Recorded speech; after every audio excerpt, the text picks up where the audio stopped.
Our next problem, number 3. This one's starting to get a little more challenging compared to the last ones. This one, we still have the same thing, so I'm going to start out by highlighting my knowns, my unknowns.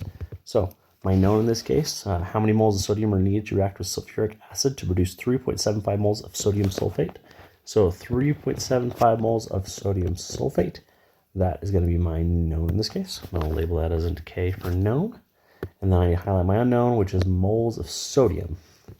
This is my unknown. I'm going to pre-label these over here just so I get those done. So K is my 3.75 moles of sodium sulfate. Now, I'm not quite sure, or if you're struggling to remember what sodium sulfate is, you can always just look at this equation, for example. So I've got a sodium here and a sulfate, so I'm just going to steal this equation right here.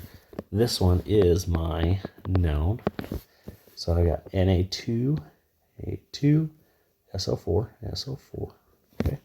And then my unknown in this case is just moles of sodium. It's pretty simple. So that's right there. That one right there. So just sodium. So moles of Na.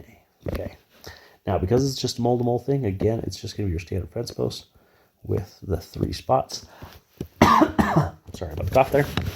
But first things first, I need to balance this equation before I get any further. So let's balance this thing.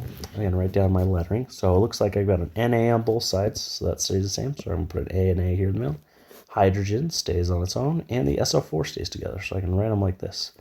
I'm going to go through and count each of the values. I got 1 of those, 2 of those, and 1 of those. And then on the other side, I've got 2 of those, 1 of those, and 2 of those. So looking at this, my hydrogens are good, my sulfurs are good, but my sodium is the one that's missing. So I'm going to throw a 2 here, changing my left side to have 2 values. So it's 2, 2, 2, 2, 1, 1. So perfect. So I'll throw a 1 in here just to make sure I'm good. And don't forget that. So now my equation's balanced. I'm going to go ahead and build this out.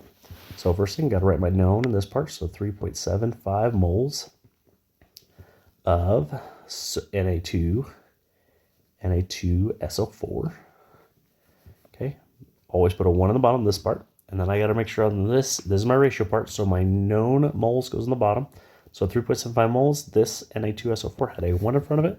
So it's going to be a 1 there. And then what I'm going to is sodium. That's my unknown. As highlighted here, which means I'm going to have a 2 there as my value. Now I'm going to plug this in my calculator. So I'm going to take my 3.75 and multiply it by 2. 3.75 multiplied by 2 gets me 7.5. Flip it back over. So my answer is 7.5 moles of sodium, so Na. Now, key thing to note, I got to check my significant figures. I started out with 3.75, which is 3 significant figures, which means my final answer also needs to have 3. So I'm going to round this up to 7.50 moles of sodium, and that is my final answer for number 3.